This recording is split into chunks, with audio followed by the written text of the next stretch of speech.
ಈಗ 4ನೇ ಆವೃತ್ತಿಯ ಕರ್ನಾಟಕ ಮಿನಿ ಒಲಿಂಪಿಕ್ ಕ್ರೀಡಾಕೂಟ ನವೆಂಬರ್ 2ನೇ ತಾರೀಕಿಂದ 9ನೇ ತಾರೀಕುವರೆಗೂ ಬೆಂಗಳೂರಿನಲ್ಲಿ ಆಯೋಜಿಸಲಾಗಿದೆ.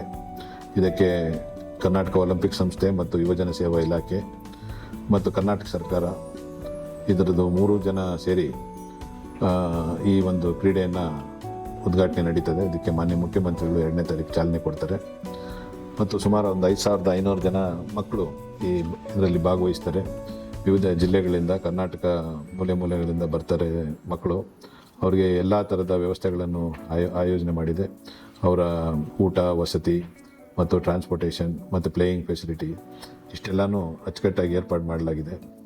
ಮತ್ತು ಅವರಿಗೆ ಪ್ಲೇಯಿಂಗ್ ಕಿಟ್ಟು, DA ಇದನ್ನೆಲ್ಲನೂ ವ್ಯವಸ್ಥೆ ಮಾಡಲಾಗಿದೆ. ಈ ಮಕ್ಕಳು ಇವತ್ತು ಏನು ಆಡ್ತಾರೆ ಅವರೇ ನಮ್ಮ ಮುಂದೆ ಏಷ್ಯನ್ ಗೇಮ್ಸು, ಕಾಮನ್ವೆಲ್ತ್ ಗೇಮ್ಸು, ಒಲಿಂಪಿಕ್ಸ್ಗೆ ತಯಾರಿ ಮಾಡೋದಕ್ಕೆ ಅವ್ರಿಗೂ ಅನುಕೂಲ ಆಗುತ್ತೆ. ಅವರೇ ನಮ್ಮ ಮುಂದಿನ ಒಲಿಂಪಿಯನ್ಸ್ ಅಂತಲೇ ಹೇಳ್ಬೋದು. ಈಗ ಇದರೆಲ್ಲ ಡಿಸ್ಟ್ರಿಕ್ಟ್ ಲೆವೆಲಲ್ಲಿ ಭಾಳ ದೊಡ್ಡ ಇಂಪ್ಯಾಕ್ಟ್ ಆಗಿದೆ ಈ ಕ್ರೀಡೆಯಿಂದ. ಇದು ಅಂಡರ್ 14 ಇಯರ್ಸ್ ಇರೋದ್ರಿಂದ ಭಾಳ ಒಂದು ಶ್ರದ್ಧೆಯಿಂದ ಬಂದು ಮಕ್ಕಳು ಇದರಲ್ಲಿ ಆಡ್ತಾರೆ. ಅವರಿಗೆ ಎಲ್ಲ ಥರದ ಸಹಕಾರ ಮತ್ತು ಸಪೋರ್ಟ್ ಅಂತೂ ಸರ್ಕಾರ ಕೊಡ್ತಾ ಇದೆ. ಮತ್ತು ಒಲಿಂಪಿಕ್ ಸಂಸ್ಥೆಯಿಂದ ಇನ್ನೂ ಹೆಚ್ಚಿನ ರೀತಿಯಲ್ಲಿ ಅಚ್ಚುಕಟ್ಟಾಗಿ ಆಯೋಜನೆ ಮಾಡೋದಕ್ಕೆ ನಮ್ಮ ಎಲ್ಲ ಪ್ರಯತ್ನ ನಡೆದಿದೆ.